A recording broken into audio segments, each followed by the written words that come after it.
And as we breathe deep, we draw into the presence of our God and Creator, offering thanksgiving for the holy protection that is provided through Yeshua and the life-giving breath of God's Spirit that resides within us. And one thing I'd like to state is, as you know, one of the main premises behind Grace Healing's call is to identify the importance of seeking God first in all things. And over these past, couple audios and a couple videos this past week, I just loved hearing the different feedback. And Pamela had a wonderful way to describe the nature of what we were sharing over this past week. And I'd just like for her to speak up real quickly and kind of just share what she shared so that people could understand what we were offering in the understanding of seeking Creator's breath within you first, and then allow for God to bring you to these places. So I'll just surrender and just let God speak through Pamela for a moment. Oh, thank you. And I love sharing this because last week's prayer time stirred up a lot of things and questions in some people that I knew. And it was very interesting because even though I had understood this and asked those questions myself about 5 or 7 years ago, it was nice to be able to share what I got in God's meditation with me, my meditation with God, on the clarity for them, because it did rock a lot in them and it stirred a lot in them. And their questions were, well, wait a minute, what is he saying? I don't have chakras, auras, and etheric bodies. And I said, oh, well, let me just go into prayer and clarify this from God for you.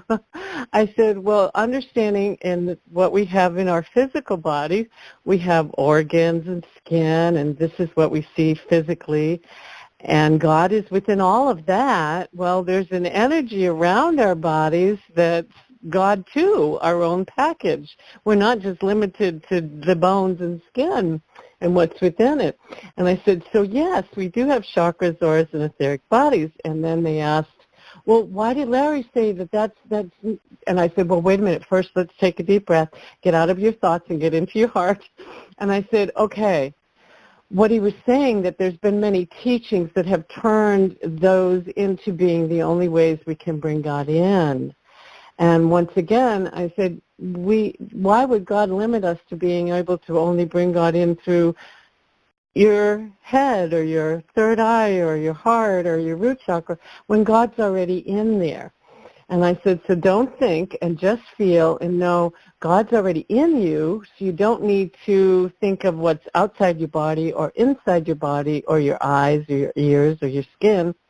He's there. Be quiet, be with him, and just be, and feel him rising up inside of you and moving around you in your auras or in, as the medical field calls, the fascia. That's their description of your energy outside of your physical body, which God gives you more than just what we're carrying inside. And it started to make them feel a little less upset and a little more to be able to understand and receive what Larry spoke last week. And it was beautiful watching them go from the beginning of it to where what Yeshua brought through in describing that we have inside our body and outside our body, but it's all God within all of it already there, and that the teachings, just as many religious or institutional teachings, had made it that there was only a way to bring God in a certain way, and I hope that it... Or that God was at a distance.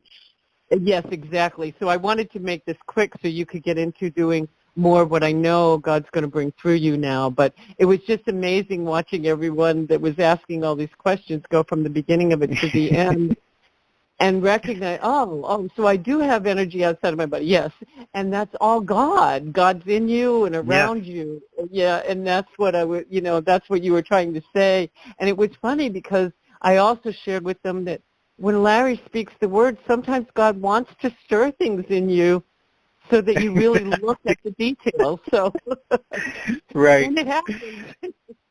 Definitely. And one of the things that I've witnessed, and thank you so much, Pamela, because it is that simple, that yes, you have a hand, yes, you have eyes, yes, you have ears, yes, you have a head, you have arms, you have legs, but these are the things that you don't seek for God. You seek first God, and then allow for God to draw the life-giving breath of his presence, the ethereal nature of his design, through you, manifesting out from you, but it is first God. And as I've been drawn back to the original visions that I was given at the beginning stages of grace healing, it was important to remember that God was guiding us to seek first God's holy presence. Yeshua taught us, seek God first, draw upon God, worship God above all things. Yeshua didn't come and say, worship me, raise me up, exalt me. He kept directing and pointing us back to source, the very source of all creation, the very provider, Abba, Allah, Eloi, Elohim, El, Elah. All aspects of God's presence within us was the first thing revealed and identified, as Yeshua kept saying, worship first the one God that we have all emerged from. So what I've watched in the many years, and this is to give a little bit more of a background to why I was led to where I was last week and the subsequent videos that were posted last Sunday, the importance of watching how instruction and teaching become flipped upside down when it becomes intellectual in format. When it leaves the place of divine center, it goes to a place of thought. And in thought, we end up flipping it upside down because we think within our minds, how do we reach God? Because again, we're like in this thoughtful place of extending and reaching out someplace toward God, instead of internalizing to the realization that God's presence is the very life breath that is within us. So as I've watched this throughout my years, and as you've heard from my other stories of the past, yes, raised in parochial schools and slapped with the stick and whacked with the metal edge on the ruler across the knuckles and different things like this. In that instruction environment, there were just certain things that we were told that even as a child I could just not agree with, because I felt and knew something within me that was safe, that was not the abuses that I experienced, that was not the physical punishment that I was put under. I felt a knowing of God's presence within me, which was my comforter. And again, from a point of grace, I know that that was only by grace, because I know that there's been other people that have been walking through suffering that haven't received that gift of grace for whatever reason in their journey to know God present in those moments. So somehow I was given this awareness that God was my comforter in those places. It was this place to draw away from the insanities of the mind, draw away from these instructions. So as my life progressed, and I went on and studied in martial arts for many years, and then on into the meditative arts within martial arts, into Kung Fu and internal martial arts, I started to discover that they were limiting themselves. And you'd find one instruction that was teaching to how the breath emerges from within the dantian. And then you were speaking to another master, and that master was talking to how the breath does not emerge from within the dantian, but it rides upon the surface of the dantian, and it spirals around and rises and comes forth like strength and power that pours forth from the body. And I was just like, that's still missing it. Because I had this awareness of God's presence deep within that even preceded that breath. And I had to make this reconciliation within myself that said, well, if God's breath precedes the very breath that they're describing on the dantian, or the very breath that they describe within the chakra or entering through the chakra, I'm like, but God's breath is already within me. So I had to reconcile this process of, okay, why don't I just go to that breath within me first? And if breath is supposed to spiral and arise off of my dantian, the breath that is God's presence within me will govern that. If I have a thought or a consideration of my mind of any pain, suffering, sickness, or discomfort within my body, why wouldn't I go to that breath first, engage fully within that breath, and allow for the breath to dictate how my body's functioning, not how any malady or spiritual influence might rise within my body. So again, there are energetic centers that have been evidenced and proven on a scientific level, that they can measure different senses of the body. They can measure ethereal fields on a quantum level. They can actually measure how far a person's etheric field reaches from their bodies. They can find spiritual influence over that etheric field up to 8, 10, or 12 feet out from a person's body. But to me, that's not the beginning. And that's not the destination. I am not to seek the destination of how far my etheric field can extend. I am to seek Yahweh's presence within me to understand how God wishes to will his spirit, her wisdom, through that etheric form that God's divine breath can extend to be limitless by his design. And briefly, I've had a number of experiences that I have touched that awareness where I held no body. And I could sense and know the recognition of God's presence throughout all aspects of creation. And in one breath, thought, word, or action, know the nature of my brother Andreas, know the nature of my sister Pamela, know the nature of my sister Ina, and even relinquish that so that it would not be in this ground of a spiritual voyeuristic place like a lot of psychics do on the planet, because they are seeking their psychic gift first, not creator first, in how God would manifest through their gift.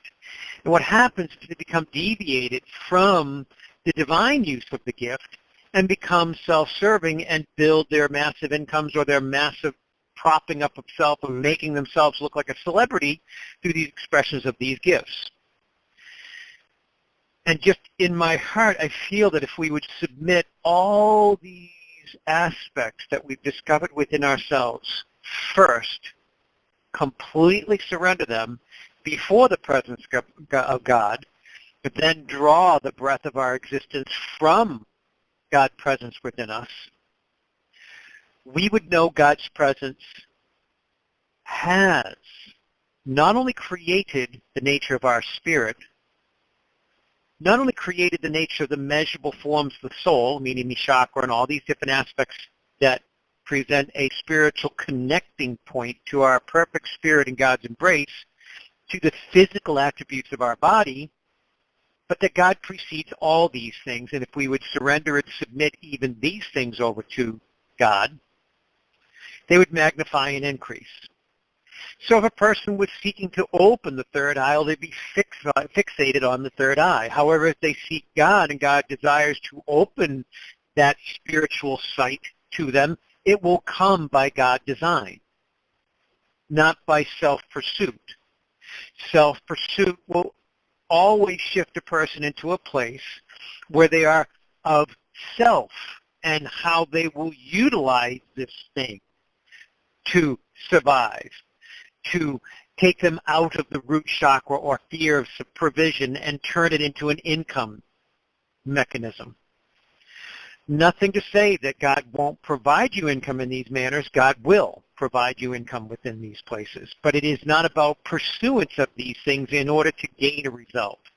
In my understanding, it is first breath in God, seeking the will of God's presence, and the manner of how God's will positions you more powerfully within the nature of God's design, your journey, and how that is to manifest his glory. And I personally believe that God's glory manifested through you is evidence of his divine blessing, his wisdom, so that you would be free from all spiritual things that might govern your emotions or feelings, so that you can witness them and raise them up in love without being totally taken out of place of power with them. If a person is, you've heard me say this before, if a person is drawn into a state of grief, in my understanding, it is okay to encounter spiritual grief or physical grief within the body, but in my understanding, I surrender and release to spiritual grief, that I would stand in that process in God's presence, so that I would go through the tears, the experience, to emerge within God's presence with wisdom and clarity about whatever situation brought me any form of grief. That's what I feel within my heart, and I pray that this blesses you and increases upon you throughout this week to remember and know that even as we identify these things upon the earth, we identify certain scientific awarenesses. I would ask that we might consider the possibility that God is the master scientist of all sciences. If we would seek God first, in the measure of how we are to engage within this scientific knowledge, we would find ourselves with clear understanding and able to speak the language that would move people to a higher level of understanding of even the science they feel they know inside and out. So Yahweh, Ileshnu Kultur, Kamrukotavriana, Aralcham Nukhori Vasili Ventura Kurviana. We stand in awe, thanksgiving, praise, and worship to know that your Spirit is present within us. May we each and every one of us be freed from words of institutions, limitations of our human minds, limitations of human intellect, that we might touch upon your Spirit to magnify your glory within all intellect, to recognize your presence, that even the highest level scientists, when they reach the highest levels of their profession, they come to the end of knowledge and they stare you directly in the face. Each of the highest levels of scientists that have been upon this earth, as they stare into the face of the knowledge they hold, have mentioned many times, when I came to the edge of knowledge, there I saw the face of God. And I pray that we can each humble ourselves and recognize that within your presence, the fullness of your wisdom is present to reveal the nature of our calling before you, the holy design that you have manifested, and the perfect nature of how your omnipresence and omnipotence has truly measured everything we will encounter and made provision for all things we will come upon. Yahweh, we stand in awe of you. We embrace the holy gift of being in this holy and blessed love affair with you, in thanksgiving for the gift that you rested into our presence through Yeshua, and the life-giving breath, the Abun that resides within us. May this day bring strength, blessing, and freedom to all people that hear this message, and each person blessed in a deep and holy sleep in your loving embrace. We praise you and worship through you to your most blessed and holy name. Yahweh, Yeshua, Abun sol oton de kevria, Elohim el yerime siseti kuria. Amen. Have a blessed and beautiful evening and a remarkable day ahead.